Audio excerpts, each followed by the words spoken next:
So we're here today for a CXC webinar, Designing Group Communication Assignments. We have Heather Bastian with us, the Associate Director of CXC. And with that, I will go ahead and hand it over to Heather. Great, thank you, Lynn. Welcome. We are thrilled to have you joining us today to learn about designing group communication assignments. Let me get to the PowerPoint. Okay, so as Lynn said, I'm Heather Bastian, the Associate Director of CXC. What we will be looking at today and learning about today, our goals are to first define group communication assignments, which sounds kind of obvious, but as I discovered, it was a little bit more difficult to kind of put words around it than I thought. I'll identify the benefits of group communication assignments, but then I'm going to move on pretty quickly to the real meat of the webinar, which are strategies for developing, facilitating, and then evaluating group communication assignments in your class. So before I get to that, I just want to give you a brief overview of CXC for those of you who aren't familiar with what we do. We are a faculty-driven program that helps you integrate communication, whatever that looks like in your discipline, written, oral, interpersonal, professional, visual, but we help you integrate that into your teaching and into your curriculum in any class, at any level, first year all the way up, and in any major. And we do that because we have three guiding principles. We know that creating multiple opportunities for students to develop their communication competencies is important. It's not a one-stop shop. To develop as a communicator in any way, you need to have multiple opportunities to practice. And the more we can give our students those opportunities, the better. We also know that when you are engaging students through communication and you're doing active learning through communication, you are fostering a deep learning of the content, right? We learn content through language, through communication. So you're going to be fostering that deep learning, that engagement, and that motivation.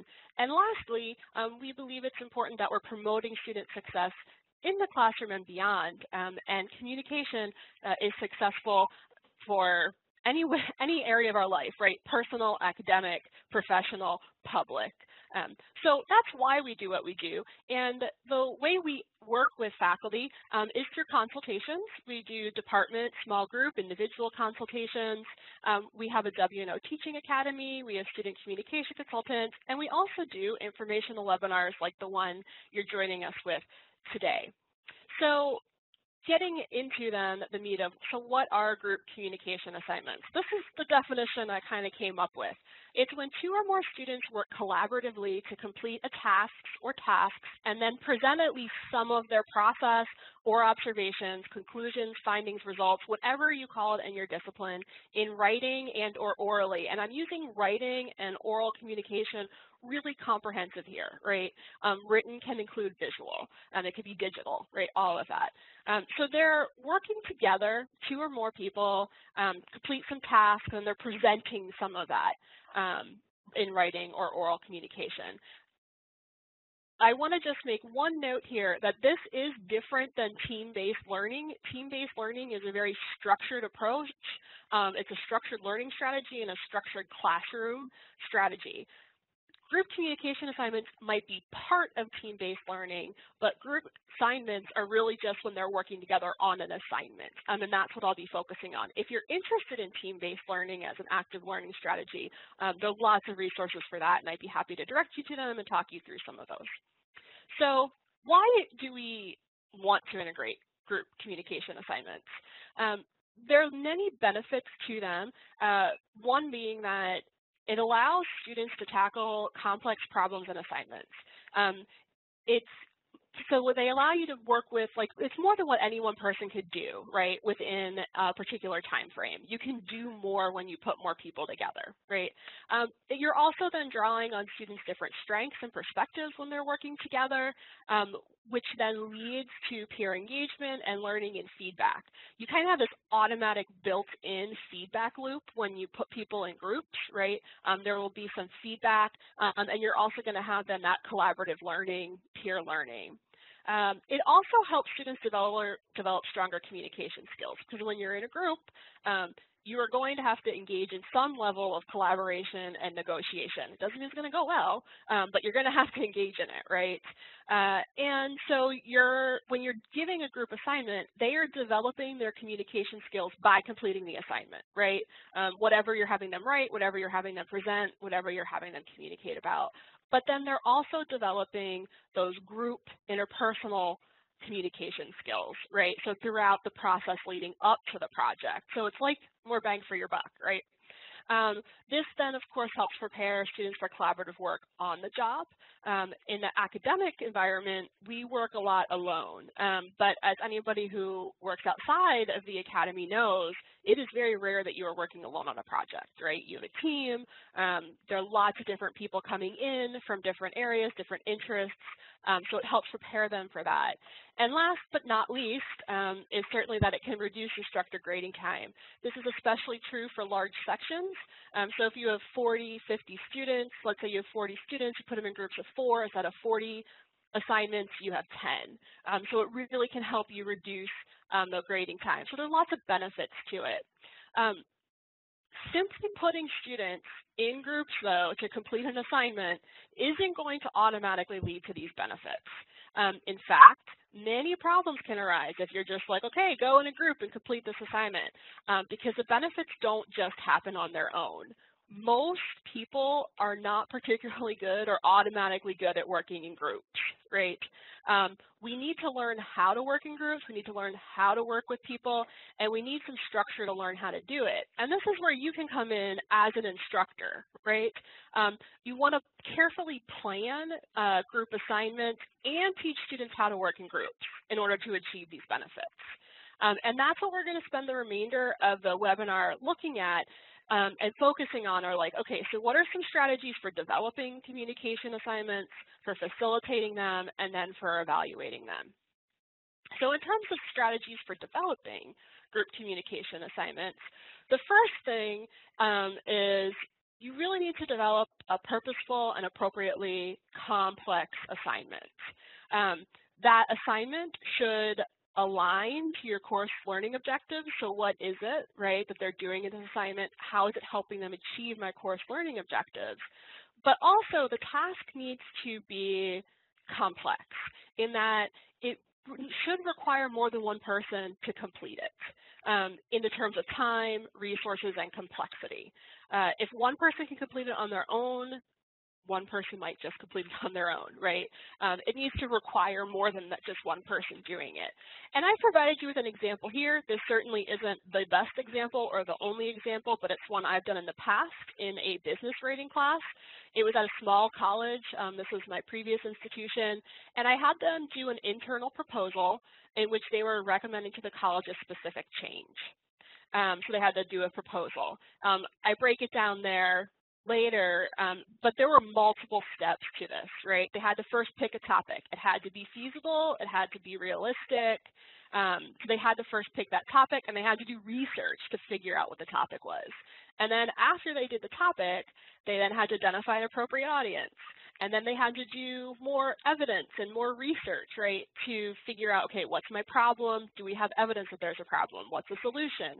Get evidence for that solution, right? So there was multiple steps, and it was done over about, I think I did it over like a 6-week period, about half a semester, maybe 5 or 6 weeks. But there's no way one person could complete this, right, in that amount of time, and there were multiple tasks involved in order to do it. So that's just one example of a group assignment.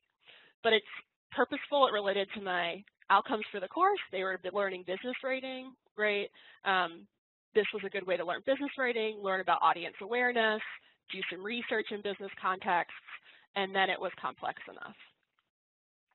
In addition to thinking about the assignment itself, its appropriateness, alignment, right, you'll want to really communicate clear expectations for group work and collaboration. This means having a very honest conversation often with students or discussion about the values, the strengths, and the drawbacks of group work. Just being honest with students about that.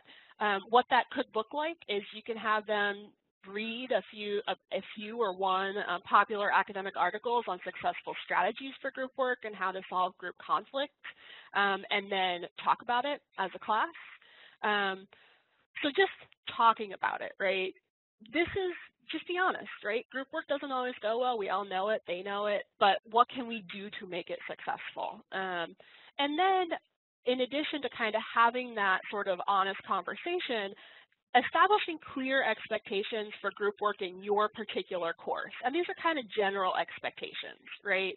Here is what I generally think group work, the value of it, the strengths of it, the drawbacks of it, and how it's going to work in this class.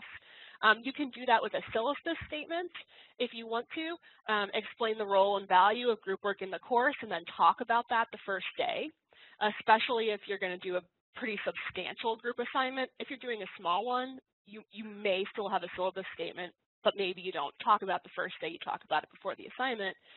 But you can also then have a small group or a whole class discussion where you create and establish group rules and norms for the whole class, right? So how is this going to work in this class? What are we going to do? What is it going to look like? That could be done in small groups, then bring it out to whole class discussion. It could be done whole class discussion right away, create like a rules and norms, right, list, but something that they'll all be working from. You'll also want to consider group formation and dynamics. What this means is you'll want to think about, of course, like how are you going to form groups, right? There are different options. It depends on your course objectives and the content, the students themselves, but students can form groups, so they can put themselves in groups. You can have faculty form the groups. You can be purposeful in that, putting different kinds of students together, different perspectives, different strengths, different weaknesses. That's something you can decide. Or you can have criteria form groups, where it's somebody who has this particular, you need someone in your group who has experience with X, and somebody else has experience with Y, and someone has experience with Z, right? You can have criteria that are forming groups. But I would encourage you to think limiting it to 3 to 5 people. Once you start going above 5, the groups can get pretty unwieldy. I think 3 to 4 is like my personal sweet spot. I like that size group, although 5 is also certainly possible. But I just find 3 to 4 a little bit easier for me as an instructor to work with. But 5 is certainly okay. And if you had to go to 6, that's also okay. But not kind of unwieldy groups. So it means thinking about like, okay, how am I actually going to form the groups and having a plan for that. But then also thinking about how are the groups going to interact with each other. And when you're thinking about how are they going to interact with each other, so you might have the big picture, like this is how group work is going to work, but then have the groups themselves think about how are we going to work together in this group. They can do small group discussion on designating roles within the group. Who's going to be the timekeeper? Who's going to be the leader? You know, like think about the roles that they might have. Who's going to be the one who reserves space, right? Who's going to be the one who sends the reminders, things like that. But then you can also have kind of a class discussion about specific strategies that they might employ in their groups, right, for working collaboratively. That could also be small group. But like, what does it mean to actually, what are strategies for it? So thinking about, okay, group formation, group dynamics. The last thing you kind of want to think about, and this is that if you're developing, right, so this is like before you give the assignment, is really providing structure and guidance to help students plan. Whether it's a small assignment that's done over like 3 weeks, or it's an assignment that's done over 12 weeks or 16 weeks, whatever it is, but providing some structure for that. And one way to do that is scaffolding your assignment. As an example, scaffolding means breaking it down, right, into parts, so that they're practicing particular skills, different abilities, like before that final assignment. The example I just have here is one that I pulled from our scaffolding and sequencing webinar that Stephanie Noriander did earlier this semester. You can find that webinar on the CTL website as well as our own. But just like instead of having your final article or paper, you have a proposal, anti-bibliography, outline, draft, and then the final project. So really scaffolding assignments helps no matter what, but for group ones. And then also giving that timeline for the assignment. So you can either provide a timeline for the groups and say you will have these things done by this date, that you might do for a lower level class, but for an upper level class, you can have the group develop its own timeline. You can collect it, look at it. And in addition then to that timeline, making sure that they are assigning individual members specific tasks, right? And that's different than roles, but rather you will have done research on X, Y, and Z by this date. I will do research on this by X, Y, this date, right? So specific tasks within that timeline, making sure every group member has a specific task. So those are some things to think about, as I said, when you're developing a group communication assignment, and that's like before you give it to them, right? So now I'm going to switch to facilitating group communication assignments, and this is what you're doing as they are working, right? Some things to be thinking about as they're working on that project. One thing that is incredibly useful is fostering self-awareness and metacognition. The research is becoming very, very clear on the role that this plays in learning. We've known about it for a while, but it's really kind of picking up steam. We're getting a lot more good research behind it. Thinking about how does learning work? Well, learning works through doing a lot of self-awareness and metacognition, and that's really through reflection. So you're getting them thinking about the processes of working together in groups and communicating in a group, right? So it's not just doing it, it's thinking about what does it mean that this is happening? How am I working in this group? How is this group working? How am I communicating in this group, right? So this helps them raise awareness of their strengths as individuals and as a group so they can really capitalize on those strengths. But it also will help draw attention to those problems so they can be addressed and that they can be strategized, you can do action plans and those things. So there are different ways you can incorporate that kind of reflection into group communication assignments. They can do self-reflection, group reflection, and then self and group reflection. So an example of self-reflection, and this is one that I personally love, I've done it, they identify their strengths and weaknesses in terms of group work and collaboration at the beginning of a project, right? So before they even do it, like I want you to write down what is it that you think you're good at, because this raises their awareness. So the things that they might not be good at, they're aware of it before they go into it. You can then return to this at the end of the project and have them evaluate like how accurate it was. And I can tell you the one thing that I always love to see is they're like, I really thought that I had problems with like controlling, but since I thought about it before, it wasn't that much of a problem. And I'm always like, I wonder if that was purposeful on my part, right? Little tricky, right? Tricky learning moment. But so that's one way you can do self-reflection. Other options as well. An example of group reflection is that the group together reflects on their processes, dynamics, interactions, like they have a conversation, like how is it going? What's happening, right? How are we doing? Where are some of our sticking points? Things like that. And then the self and group reflection is each person can really reflect on their contributions to the group. And I don't just mean what they're doing, but how they're interacting with others. Are you encouraging others? Are you discouraging others? But having them think about those things. This is something to be done periodically throughout the process. The beginning, middle, end, right? Incorporating it throughout, though, of them working together. Because if you can keep this kind of up front and have them thinking about it, you can catch problems before they start to really snowball and become an issue. They'll catch problems, you'll see problems, right? And you're not kind of finding out at the last minute that things have been a nightmare, right? You can catch it before it gets that bad. Okay, so you'll also want to think about incorporating accountability and check-ins throughout the process. This keeps students moving forward on the assignment, right, and working together as a group if you incorporate some accountability and check-ins. So they can be very informal, right? Check-ins, something like you organize them into groups during a class or in a discussion forum, and they're going to refine their topics and develop a research plan, and then you can talk to each group, right, and give each group feedback. So that could be very short. You give them 10, 15 minutes in class, right, and they're doing that. They're just checking in with each other on something.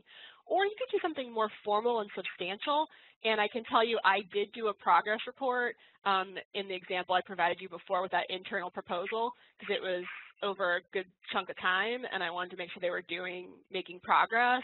About halfway through, they give you an actual formal progress report that's written up. It's not terribly long, right? It just is like a page or two that is giving them a status update. Like, this is what we've done, this is what we're currently doing, and this is what we need to do. So it could be informal or more formal. But again, this is going to help you catch problems before they snowball, and it's also going to provide encouragement for good process and progress, right? So you're encouraging them along the way. I also would encourage you to provide some class time, whether that's in class or online, like some designated time and space for the group to work together on an assignment, that you've actually designated a time and space for it. Again, either in class or in your Canvas site, but just some time where you are kind of setting aside and the expectation is that they will be working together, right? Either physically in a room or online in that space. There's different things that could look like. You could do something sort of semi-structured, like giving them class time, and it's semi-structured and not a lot of time, but just like at the last 5 to 10 minutes of class where everybody's packing up anyway and they're not really thinking about what you're talking about, they're like, okay, I'm going to give you these 10 minutes. I want you to get together with your group and you're going to update each other on the progress that you're making, right? You got tasks, tell each other where they are. Not very structured. It's a little structured, not very long. You can do something that's more substantial and more structured, though, too, with your class time. So you could provide them 10 or 15 minutes, maybe a little bit longer, depending on what they're doing. For groups, generate an outline, a paragraph, an introduction, whatever it is. But, like, we're going to take this particular time in class, or you're going to get together online at this particular time, and you're going to work through this particular part of the assignment. Or something even more substantial, and that would take a longer amount of time, would be sort of a workshop of some kind, where they would bring a draft or an outline of a document and then give it to another group to give formative feedback. And we also have a CXC peer review webinar that you could take a look at if you want to learn more about peer review, again, on the CTL website and our own. So that's what you want to think about during it, right? So as you're going through it, what are some things that you'll want to be thinking about to help to make sure that they can actually get through the assignment? And it doesn't mean no problems are going to occur. They always do, but you can really help to mitigate those problems and really have them developing as communicators in lots of different ways. So now I'll talk about strategies for evaluating group communication assignments. And of course, this is what you do, right, when they hand it in to you. They hand in that final product, whatever that may be. So one thing that I think happens a lot is that, and these are kind of, people get like very nervous about like my grade, and like I don't want my grade to be dependent on other people. So these are some strategies that kind of can help you reduce grade complaints and to make the evaluation process even and more, I say fair with quotation marks, and that's not quite the right word, but that's the language that students use a lot, right? It's not fair that my grade is dependent upon all these other people. So what are ways that you can make it more fair? One way is to include peers in the evaluation process. That could look, again, different ways, but you're incorporating that process into the grade, right? So you could do team evaluations where each person evaluates the dynamics and processes of the team as a whole, right? That could be a rubric, a scoring guide, feedback, whatever. Or you can do peer evaluations where everybody gets a chance to evaluate the contributions of their teammates, right?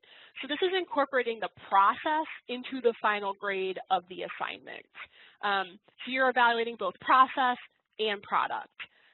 Excellent processes can help a final grade, while dysfunctional processes can hurt it, right? And that's what this is getting at. You can also include individual assessments in the evaluation process. Again, here you would be evaluating process and product. You can do something that is more brief, like a self-evaluation, where each person maybe just creates a bulleted list of here is what I have done and how I have contributed to the project. and this is how I think it contributed to it, right? Something relatively short. Or you could do more of a reflective essay, something a bit more substantial, where they reflect on their strengths and weaknesses and their development over the course of a project. That would, of course, incorporate contributions to the project, but also be a bit more reflective of overall processes and awareness of themselves as a group communicator and member. And the last thing to really think about are your grading options for this. So you can just do a flat group grade. Every group member gets the same grade, no matter what, right? Unless you talk to me beforehand, and there are ways around like saying no matter what, right? But like you all get the same grade unless you've talked to me before and you've made a case for why you should get different grades. You can give individual grades, right? Just because it's a group assignment doesn't mean everybody has to have the same grade. That's where you can incorporate that self-evaluation, that process work, right? That can be part of it. You can pair individual with group grades, like there's going to be an individual portion that's worth 40%, a group worth 60. You can weight it. I'm sorry, that's the combined, weighting it differently. The individual and group grades is they would have one individual grade, one group grade, or you could combine them into a final grade with weighting. There's no one right answer for this. It depends on your course, your objectives, but there are lots of options for grading. So I know that this was a lot of information, but these are just meant to be brief, informational, like videos for you to look at after, to be thinking about, okay, so I want to do this, I'm interested in this, what does it really mean, right, to integrate group communication assignments into our class?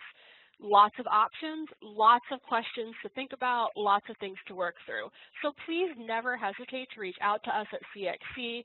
We are happy to work with you or a small group or your department even in thinking about, we really want to commit to a group of communication assignment in this particular class, but we don't know the logistics, right? We need help working through what this exactly means, right, in this type of class.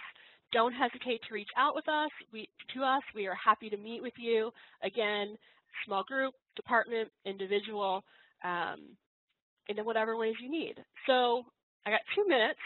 I'm happy to stick around for a little bit longer, but please just, do you have any questions that you would like to ask? Okay, let me get to the chat, maybe. Oh, thank you, Justin. He just said it was amazing, so. Any questions that you have sort of generally?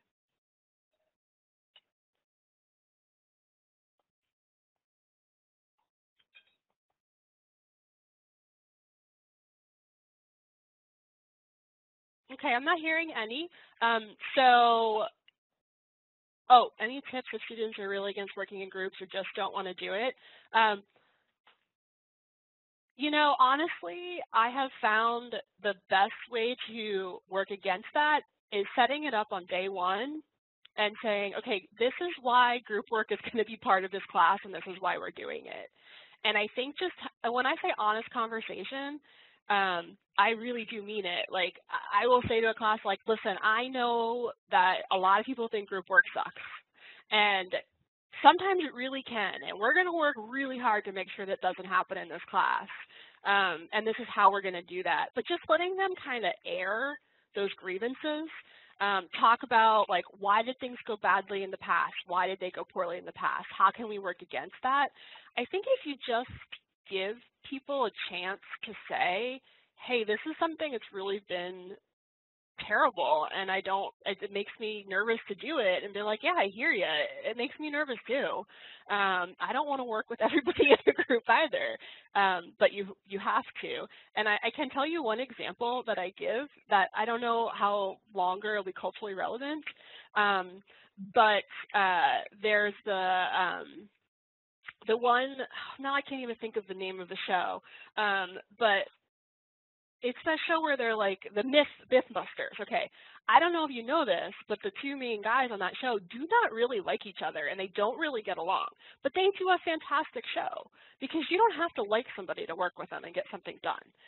So if you like have an example like that too, to be like, this isn't about liking somebody, it's about a task and working toward it, all of that kind of helps. So I would just, that's a long answer, but it's kind of like that honest conversation can help. Now, now in the semester, not everybody's convinced, right? I don't convince everybody, but just being honest, like this can be painful, and we're going to really work hard not to make it painful, but what happens when it does? Well, thank you for joining us. Again, don't hesitate to reach out. I know it's sometimes you're like, oh, this is a great idea, but then you get to your course and you're like, what am I going to do? I feel that way too. It's sometimes when you get down to the nitty-gritty of like what's going to happen on this week. The good news is I love getting into the nitty-gritty, as does Stephanie. So please don't hesitate to reach out. We're always happy to do those consultations. And I hope you enjoy the remainder of your day, rainy day here.